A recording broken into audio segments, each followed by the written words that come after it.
Stories. अपनी मर्यादा अपने हाथ में। दूर पहाड़ों के पार एक बहुत ही सुंदर गांव होता है जिसका नाम नीलताल होता है। नीलताल में 25 साल का मुन्ना नामक एक मोटा और आलसी लड़का अपने माता पिता प्रमोद और निर्मला के साथ रहता है। मुन्ना बेटा, अरे उठ भी जा, दोपहर होने आई है। तेरे बाऊजी मिल से खाना खाने वापस आते ही होंगे। वो आज अपना डब्बा लेकर नहीं गए हैं, जरूर घर पर खाना खाने आएंगे। ठीक है माँ, लौट गया। अब खुश हो ना आप? नालायक कहीं का, चल जल्दी से नहा ले, मैं तेरे लिए चाय नाश्ता लगा देती हूँ। माँ, आज ना मुझे नाश्ते में गर्मा गर्म छोले भटूरे खाने का मन कर रहा है। बना दो ना, मैं जानता हूँ 1 घंटे में बना दोगी तुम। तुम्हारे हाथों में तो जादू है माँ। हे भगवान मुन्ना, तेरे बाऊजी पहले ही तेरे चटोरेपन से परेशान है। तेरा पेट देख कितना मोटा होता जा रहा है तू दिन ब दिन, ऊपर से कुछ काम नहीं करता है। बेटा, ऐसे रोज रोज तली भुनी चीजें खाएगा तो तेरे सेहत पर वाकई में बुरा असर पड़ेगा। बात को समझा करना। ओफो माँ, अब आप भी बाबूजी की तरह शुरू मत हो जाओ। मुझे खाना है मतलब खाना है। मैं नहाकर आ रहा हूँ, आप छोले भटूरे तैयार कर दो। अच्छा ठीक है, बना देती हूँ। वैसे भी तू कहाँ सुनने वाला है। और रोज की तरह एक बार फिर मुन्ना अपनी जिद पूरी करवा लेता है और निर्मला अपने बेटे को मना नहीं कर पाती। नहाकर मुन्ना दबाकर छोले भटूरे खाता है। आहा, क्या बात है। इतने स्वादिष्ट छोले भटूरे तो पूरी दुनिया में कहीं नहीं मिल सकते। माँ, तुसी ग्रेट हो। मुझे 2 भटूरे और लाके दो ना माँ। मुन्ना, सारा तेल खत्म होने आया है अब तो।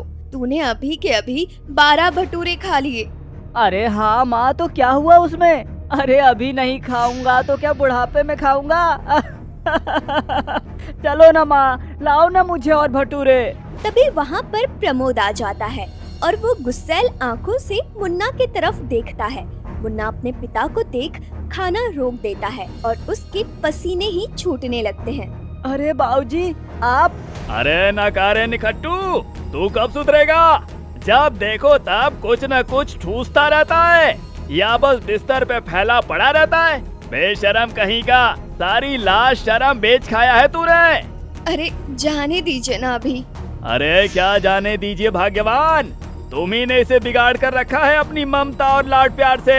25 साल का घोड़ा हो गया है और उसके बाद भी अपने बूढ़े माँ बाप के सहारे जी रहा है। अरे जहाँ इसकी उम्र के बाकी बच्चे अपना पूरा घर संभाल रहे हैं ना, वही ये साहबजादे घर बैठकर मुफ्त की रोटियां तोड़ रहे हैं और कुंभकर्ण की तरह खर्राटे मार रहे हैं। निर्लज्ज कहीं का। मुझे माफ कीजिए बाबूजी। बस माफी ही मांगते रह तू। अरे क्या क्या अरमान थे मेरे तुझसे कि बड़े होकर तू ये करेगा वो करेगा, लेकिन तूने मेरे सारे अरमानों पर पानी फेर दिया। तू बस खाने और सोने का काम जानता है और उसके अलावा तुझसे और कुछ नहीं हो सकता। हमारी ही किस्मत में ऊपर वाले ने ऐसा मूर्ख बच्चे को भेजा है। मैं अभी आपकी थाली लगाती हूँ, आप हाथ मुंह धो लीजिए। अरे कुछ नहीं खाना मुझे अभी। तुम्हारे सपूत का ये नाटक देख कर ही मेरा पेट भर गया भाग्यवान। बहुत अच्छे संस्कार दे रही हो तुम भी इसे। और खिलाओ पिलाओ और बनाओ इसे गुब्बारे की तरह, ताकि एक दिन ये फट जाए। इतना कहकर प्रमोद गुस्से में वहाँ से चला जाता है। सुनिए, अरे रुकिए तो, यहाँ ना सही लेकिन डब्बा तो लेकर जाइए। मुन्ना के बाऊजी, मेरी बात तो सुनिए ना। निर्मला दुखी हो जाती है। मुन्ना, तुझे सच में समझना चाहिए, 25 साल का हो चुका है। क्यों अपने बाऊजी का खून जलाता रहता है हमेशा? कोई छोटी मोटी ही सही, लेकिन नौकरी तो कर। तेरे बाऊजी को कितना अच्छा लगेगा। पूरा गांव उन्हें तेरे असल में मोटा होने के कारण ताना देते हैं। ऐसे ही तू घर पर बैठकर बस खाता पीता रहेगा तो एक दिन तेरा शरीर बीमारी का बन जाएगा। अपने जीवन के साथ खिलवाड़ मत कर बेटा, अपने ही पैरों पर कुल्हाड़ी मत मार, बाद में तुझे बहुत पछतावा होगा। लेकिन मुन्ना हमेशा की तरह इस बार भी सब कुछ एक कान से सुनकर दूसरे कान से निकाल देता है और बाहर जाकर टोकरी भरकर फल खाने लगता है। तभी गांव में रहने वाला हरिया वहाँ आ जाता है। क्यों रे मुन्ना, दिन रात बस चढ़ता ही रहता है।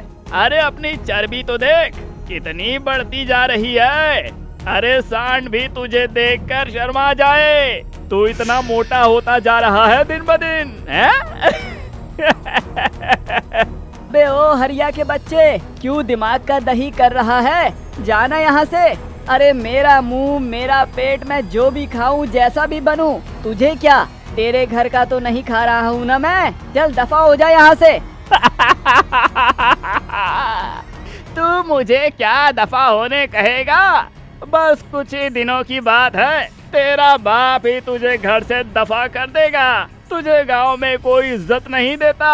अपने बुरे समय की उल्टी गिनती शुरू कर दे मुन्ना। इतना कहकर हरिया वहाँ से चला जाता है।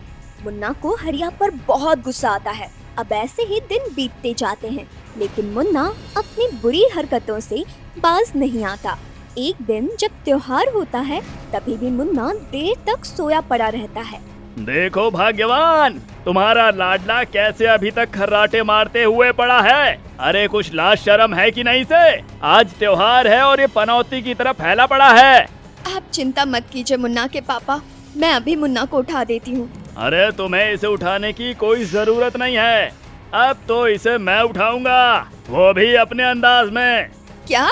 प्रमोद एक ठंडे पानी की बाल्टी भर कर लाता है और वो सारा पानी मुन्ना के ऊपर डाल देता है, जिसके बाद मुन्ना ठंड से ठिठुरते हुए झट से उठ जाता है। ये क्या किया बाबूजी? मुझे ठंड लग गई। ये ले बेटा तौलिया। अरे बेवकूफ, तुझे भली भांति पता है ना कि आज त्योहार है और उसके बावजूद भी तू सोया पड़ा है। माफ कीजिए बाबूजी, अभी मैं उठा हूँ और 10 मिनट में स्नान कर लेता हूँ। बस यही आता है तुझे, माफी मांगना बेशर्मों की तरह। अरे क्या 10 मिनट में नहा लेगा रे तू? अपने इस फैले हुए शरीर को धोने के लिए तुझे पूरा दिन भी कम पड़ जाएगा, और ऊपर से स्नान करते समय आधे वक्त तो तू नींद की झपकियां लेगा। इस तरह मुन्ना अपने बाबूजी के मुंह से रोजाना कड़वे ताने सुनता ही रहता है। ना सिर्फ घर में, बल्कि जब जब वो बाहर भी जाता है तो वहाँ पर भी लोग उसे खूब चिढ़ाते हैं और उसका तिरस्कार करते रहते हैं। फिर एक रोज जब मुन्ना गांव में यूं ही चल रहा होता है, तब अचानक से उसका पैर एक बड़े पत्थर से टकरा जाता है और वो सीधा जाके हरिया के ऊपर गिरता है। हाय राम, मार दिया रे मोटे तूने। रुक, आज तो तेरे पिताजी को बता के ही रहूंगा। वो घर आकर प्रमोद और निर्मला से मुन्ना की शिकायत करता है। अरे प्रमोद काका, निर्मला काकी, आप दोनों को अपने बेटे को समझाना होगा। अरे आज तो इसके चक्कर में मेरी जान ही चली जाती। सीधा आके मुझ पे गिरा ये। कल को वो पूरे गांव पे गिर गया ना, तो सब उसके वजन तले दबकर मर भी सकते हैं। अरे अपने पेटू बेटे को आपको सुधारना होगा, वरना उसे इस गांव से बाहर निकाल दीजिए। इस बार तो मैं इसे माफ कर रहा हूँ, लेकिन आइंदा उसके कारण गांव में अन्य किसी को भी परेशानी हुई ना, तो हम सीधे सरपंच से कहकर उसे इस गांव से बाहर निकलवा देंगे। हरिया, मेरे बेटे की तरफ से मैं तुमसे माफी मांगती हूँ। काका, मैं तो कहता हूँ आप भी उसे घर से बाहर निकाल दो। अरे क्या फायदा उसे पाल पोस कर, जब वो आपके किसी काम का ही नहीं। हाँ हरिया, तुम सही कह रहे हो, यही उचित रहेगा, क्योंकि अब पानी सर से ऊपर जा चुका है और मैं इसके और नाटक सहन नहीं कर सकता हूँ। जब मुन्ना घर आता है, तभी प्रमोद उसके सामने उसका सारा सामान घर के बाहर फेंकने लगता है। ये देख मुन्ना घबरा जाता है। अरे ये आप क्या कर रहे हैं बाबूजी? मेरा सारा सामान बाहर क्यों फेंक रहे हैं आप? क्योंकि अब तू यहाँ पर नहीं रहेगा। क्या? बस बहुत हो गया तेरा, अब से तेरा और हमारा नाता खत्म। इतनी बार समझाने के बाद भी तेरी अकल ठिकाने नहीं आई है। अब तू इस गांव से बाहर चला जा, और अगर तू मुझे इस गांव में कहीं दिखा तो मुझसे बुरा कोई भी नहीं होगा, समझ गया तू? लेकिन बाबूजी, मैं कहाँ जाऊँगा? मुझे माफ कर दीजिए बाबूजी, मैं आपके सामने हाथ जोड़ता हूँ। मुझे घर से बाहर मत निकालिए बाबूजी, ऐसा मत कीजिए। अरे मत निकालिए ना इसे घर के बाहर, कहाँ जाएगा हमारा बच्चा? अरे कहीं भी जाए, मुझे उससे कोई फर्क नहीं पड़ता।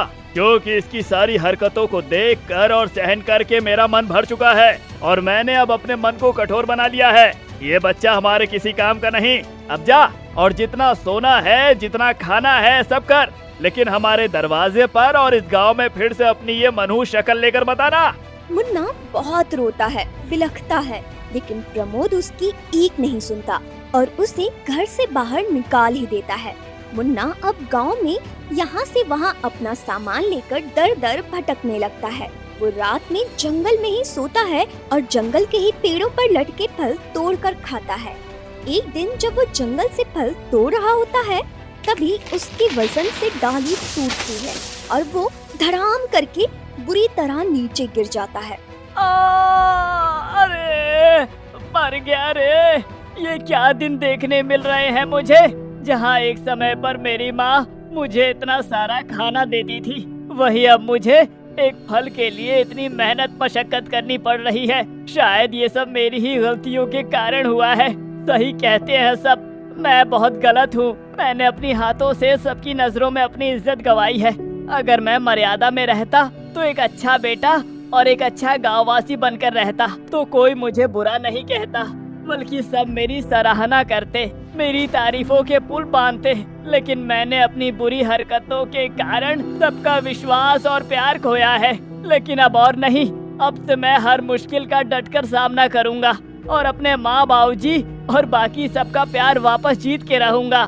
मुन्ना को अपनी गलतियों का एहसास हो जाता है और वो समझ जाता है अपनी मर्यादा अपने हाथ ही होती है। अब वो अपनी सारी कमियों को ठीक करने का तय करता है और भूख लगने पर भी वो कुछ नहीं खाता है और नियमित रूप से ही खाता है। वो अब नौकरी ढूंढने जाता है तो 2 दिन बाद उसे एक फैक्ट्री में नौकरी मिल जाती है, जहां वो अपनी भूख पर काबू करके पूरी ईमानदारी और लगन से काम करता है।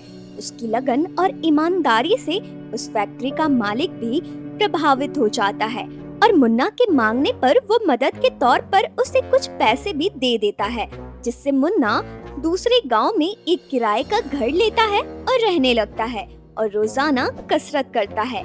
2 महीने में ही उसका काफी सारा मोटापा कम हो जाता है। क्या बात है मुन्ना, बहुत बढ़िया। ऐसे ही मेहनत करते रहना है मुझे, लगे रहो। और एक दिन जरूर आएगा जब मैं माँ बाबूजी की सारी उम्मीदों पर पूरी तरह से खरा उतर जाऊंगा और उनका नाम रोशन करूंगा। मुन्ना के जीवन में अब 2 ही चीज सबसे महत्वपूर्ण होती है, एक उसे अपनी सेहत पर ध्यान देना और दूसरा उसका काम। वो अब धीरे धीरे पैसे जुटाता है। 4, 5, 6। अब मुझे और भी कई हजार रुपयों की जरूरत है, लेकिन कोई नहीं, मैं अब से ओवर टाइम काम करूंगा, जिसके बाद मुझे अपनी तनख्वाह से भी ज्यादा पैसा मिला करेंगे और मैं अपने सपने को जल्द से जल्द साकार कर पाऊंगा।